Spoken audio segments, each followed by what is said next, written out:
Covid, elle est passée et il faut toujours bien se poser certaines questions pour profiter des opportunités offertes par Covid.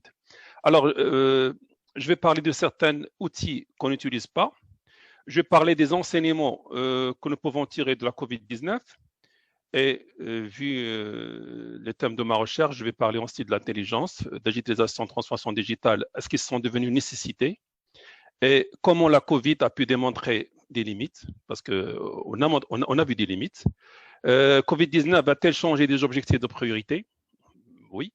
Et Sheila, entre-temps, je vais finir par des recommandations pour la logistique, l'après-Covid. De cette intervention, je vais insister sur des relations entre savoir-croyance, entre théorie pratique, entre entreprise, ressources humaines, entre lean management et ordonnance, entre stratégie, objectif et entre supply chain et parties prenantes. Et là, je me suis référé à beaucoup de travaux, le philosophe Kant, certains professeurs de Rucker, Hoffman, et de nos deux intervenants qui sont présents avec nous, professeur Gilles Pachet et Mustafa Al-Khayat. Alors, on parlait de l'environnement. Un jour, un professeur a dit que l'environnement, c'est comme la religion. Beaucoup de croyants, peu de pratiquants. Et c'est la même chose pour l'intelligence. Il y a des méthodes qui permettent de mieux gérer des crises avec des actions efficaces, comme par exemple celle d'organisation et gestion des productions et de qualité, que malheureusement nous oublions l'existence. Je vais un petit mot sur le mot SWOT. L'outil SWOT, en français on l'appelle MOF, menace, opportunité, force, faiblesse. C'est une matrice d'analyse stratégique qui permet de faire un diagnostic interne ou externe, utile, voire nécessaire, permettant à l'entreprise de mieux se positionner, d'argumenter ses prises de décision et surtout d'espérer la continuité et la durabilité qui demeurent plus importantes que le gain. Alors, pour la COVID-19, le premier facteur, c'était l'urgence. L'enjeu, c'est normal, c'était la santé publique, la santé de la population. Bien que, entre parenthèses, ce mot d'urgence, il a perdu sa valeur suite à son utilisation abusive par des pouvoirs narcissiques. La COVID-19 a effectué un repositionnement, en effet, des spécialités largement négligées dans le temps ont refait surface. Des métiers fragilisés ont pris du pouvoir. Des êtres dont la valeur est stérile ont disparu des regards. Des priorités révisées. Des nouveaux objectifs fixés et des obligations manifestées. Ainsi, la pandémie a permis une mobilisation des institutions, administrations et autorités, une collaboration exemplaire des acteurs, une coordination inédite des intervenants, une centralisation typique de la lutte, un repositionnement avancé des autorités dans la vie publique et surtout une nouvelle considération pour la notion de citoyen. Au Maroc, je pense que la meilleure action demeure le fonds Covid-19 initié par Sa Majesté le roi Mohamed VI de l'Assiste. Cette caisse de solidarité conçue pour justement faire face à la vulnérabilité des métiers qui vivaient des revenus quotidiens et que l'arrêt de leur activité et leur confinement laisserait leur foyer sans ressources et donc toucherait gravement à leur dignité. Alors la Covid-19 a montré le rôle de la communication dans la politique. Elle a montré la raison dans les relations entre gouvernants et gouvernés. Covid-19, il a montré le rôle de l'indépendance politique, stratégique et industrielle. La Covid-19, il a montré le rôle de la compétence et du management, de la maîtrise de la peur, de la maîtrise des priorités. Elle a montré le rôle de la digitalisation et de la transformation digitale, sans oublier l'agilité et l'intelligence. Avant de continuer, Monsieur le Président, permettez-moi de rendre hommage à ces gens qui, sans leur contribution, la réussite de la stratégie de lutte adoptée par le pays n'aurait jamais abouti au même résultat. Et là, je pense d'abord à nos enfants qui se sont habitués à un environnement inédit sans poser trop de questions. Je pense à la population disciplinée qui a respecté le confinement et limité la propagation de la pandémie.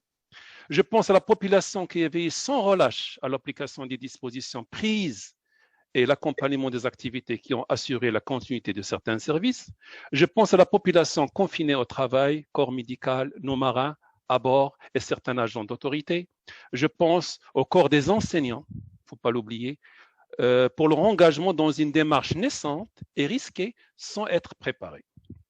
Et je rends hommage aussi à ces opérateurs, ces bibliothèques, ces sites qui ont assuré des prestations gratuites pour mieux partager le savoir et puis supporter les confinements par les citoyens. Alors, je reviens sur la logistique supply chain.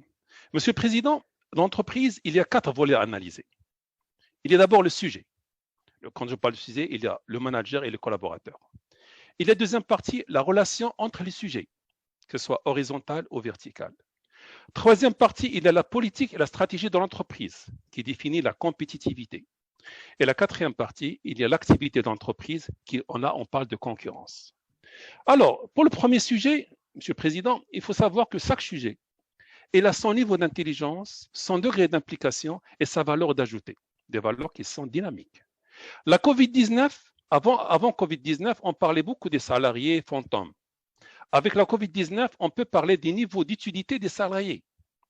Mais les personnes utiles aussi, la politique d'accompagnement et de gestion des compétences a montré ses limites. En effet, le budget alloué pour la formation, les stages, les actions de perfectionnement doivent être structurés et établis avec des références sensées et transparentes. Sinon, nous allons continuer à gaspiller ce budget pour faire plaisir à des gens au lieu de développer l'entreprise. Le manager responsable pour réussir avec ce collaborateur gagnerait en se concentrant sur les potentiels au lieu de se justifier à travers des incompétences en manque d'implication ou d'engagement. Pour le deuxième volet, en plus d'un bon management, la gouvernance est primordiale. Et vous êtes bien placé pour le savoir, Monsieur le Président. Surtout, le volet des transparences dans les décisions, l'équité dans les fonctions, l'équilibre dans les relations et la stabilité dans les pouvoirs. Ceci pour réussir l'implication des collaborateurs. Le troisième volet, la compétitivité, l'entreprise devrait respecter sa position stratégique pour éviter toute aventure inutile et menaçante. Être consciente de la stabilité de l'environnement, sa force, ses avantages compétitifs et ses forces financières. Maîtriser ses points forts, ses points faibles pour mieux gérer les menaces et profiter des opportunités.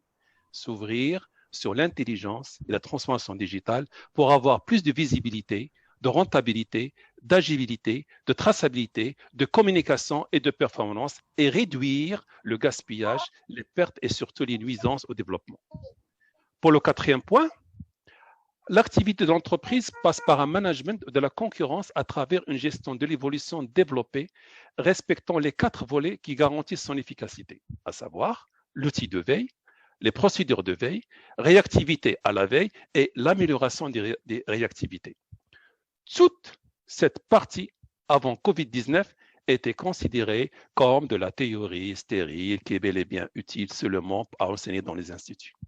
Mais à présent, je suppose et j'espère que les entreprises seront enfin conscientes que c'est grâce à ces théories que leurs pratiques seraient plus éclairées et plus efficaces. Et par conséquent, ils pourront s'ouvrir plus vers les centres de recherche et les universités. Je dis toujours que la compétence peut être perçue onéreuse dans la gestion du quotidien, mais les conséquences de l'incompétence sont gravement coûteuses dans la gestion des crises. Après COVID-19, j'espère que nos entreprises en général et celles qui opèrent dans la logistique en particulier vont d'abord maîtriser leurs points forts et les points faibles, puis travailler sur ces points pour espérer une amélioration continue.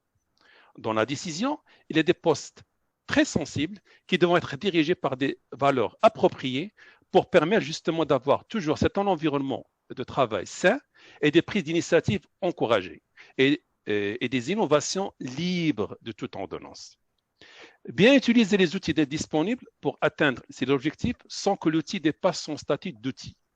Un manager gagne son équipe en engageant sa responsabilité.